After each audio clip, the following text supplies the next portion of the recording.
What's up, you guys? This is JP, and today I'm here to talk to you guys about how I fixed my squat.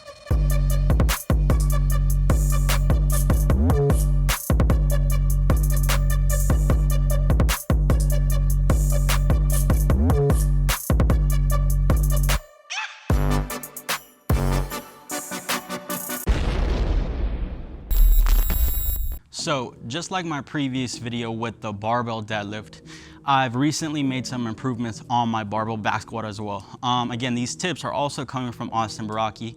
I like to shout out the people that help me just because I don't want to kind of mislead you guys. There are certain channels, you know, I'm not going to say no names, if the shoe fits, wear it, but that will almost sometimes can come off as like they don't make mistakes, like they don't make constant improvements.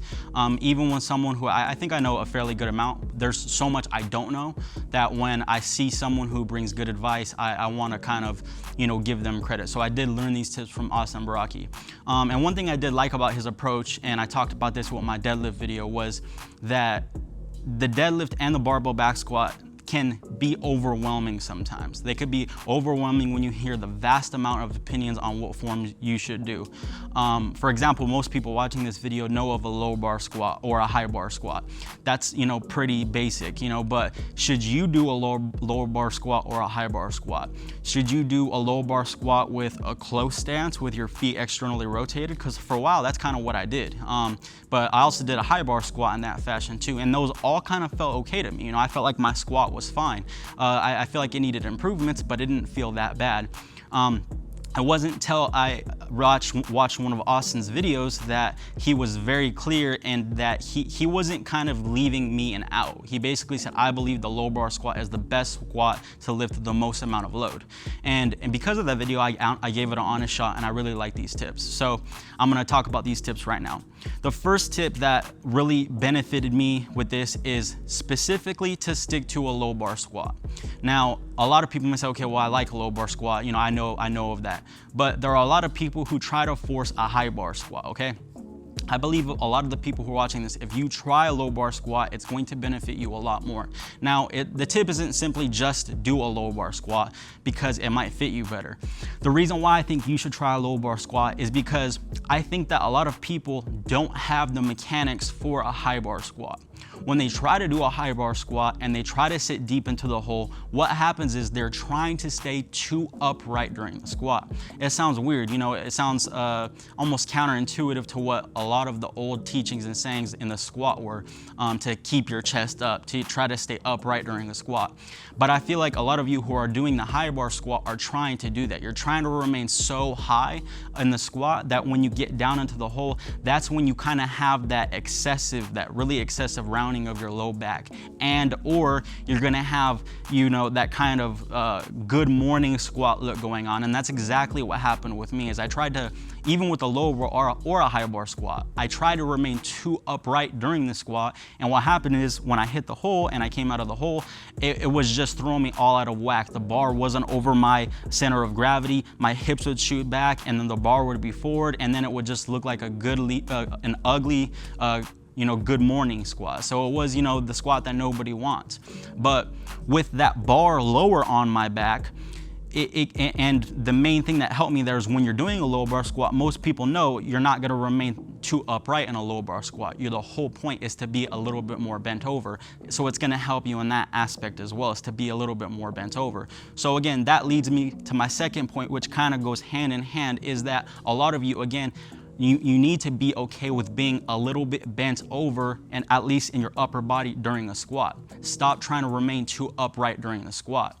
So again, when you take this low bar position and you're okay with being bent over a little bit, at least in your upper body during the squat, the bar is gonna be over your center of mass a little bit. And what happens is, you can even record yourself doing this. When you're looking at it from the side, you're gonna see a lot more of a straight up and down bar path than when you have the bar higher on your back, and it's gonna be a lot harder to do that good morning squat. When I made these improvements, when I moved the bar lower on my back, and I told myself, okay, don't be afraid of like having your torso, your upper body more inclined during the squat, it made it so that it just almost felt hard to do the squat wrong. So yeah, it just felt better overall. So when I recorded myself from the side, I had a much better bar path during the squat. I didn't have this good morning, kind of squat going on. And there were a lot of other improvements too, along with all the lower bar and having my upper body more inclined. I took a little bit more of a wider stance. I took more of your traditional low bar, squat powerlifting style setup for the squat. Before, I feel like I was trying to do a little bit too much, and I wasn't necessarily think I was doing something wrong before. There are some people who could do a high bar squat perfectly fine and it looks real neat. Their torso remains upright, but I just think a lot of people don't have the proper mechanics for that. Their limb lengths just aren't good to do a squat like that. So again, to kind of wrap this video up is move the bar a little bit lower on your back, try a low bar squat. Don't be afraid of having your upper body a little bit more inclined. One tip with that one too is what kind of helped me in all of this too and tied everything up, especially with having the upper body a little bit more inclined on the squat, was I'm preparing for a long ways out to compete in powerlifting. So I went from using a mirror for my squats to not using a mirror. And because I wasn't using a mirror, I was like, okay, where do I look? Do I look straight ahead? Do I look at the ground? And it was I almost had to relearn the squat a little bit. So when I made all these changes to my squat, I kind of looked at a 45-degree angle down at the ground, and that kind of went hand in hand with a more inclined torso on the way down.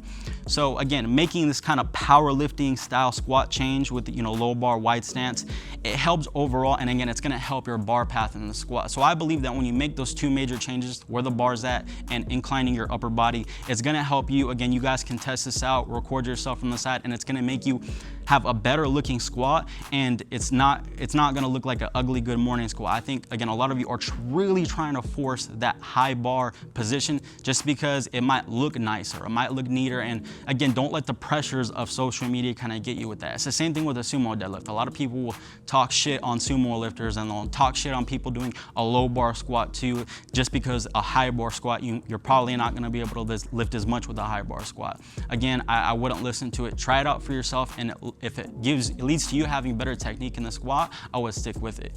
If you guys have any questions, comments, leave them down below. I'll see you guys in the next video. Peace.